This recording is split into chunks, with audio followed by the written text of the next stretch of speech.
कोल्हापुरात महायुतीतील अंतर्गत वाद सध्या चव्हाट्यावर आलाय।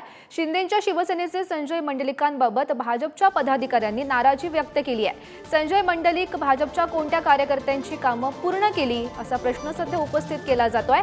कोल्हापुरातील कार्यकर्त्यांच्या बैठकीत ही नाराजी व्यक्त करण्यात आली आहे। कोल्हापूरमधून आपण ही बातमी पाहतोय। महायुतीतील अंतर्गत वाद सध्या चव्हाट्यावर आल्याचं पाहायला मिळत आहे। लोकसभा आणि विधानसभेला एक वेगळे निर्णय घ्यायचे आणि या कोल्हापुरात असणाऱ्या मग कोकुळ सारखी संस्था आहे, केडीसी सारखी संस्था आहे किंवा अन्य साखर कारखाने आहेत, अशा ठिकाणी सोयीस्कर राजकारण करून हे युती करतात आणि मग ज्यांनी तुम्हाला निवडून दिले त्यांना तुम्ही अहोरात्र तुमच्यासाठी कष्ट केले, प्रचार केलाय, त्यांना लांब ठेवायचं आणि आपले जे पारंपरिक काँग्रेसवाले विरोधक आहेत त्यांच्या गळ्यात गळा घालायचा, त्यांची स्तुतीसुमनं व्हायची, हे इथून पुढे चालणार नाही। भारतीय जनता पार्टी पण हे खपून घेतलं जाणार नाही। विरोध तर विरोध आणि तो सगळ्या निवडणुकीमध्ये त्यांचा तसाच विरोध असला पाहिजे। नाही झाला तर मग आम्हाला त्यावेळी त्या प्रसंगी विचार करावा लागेल।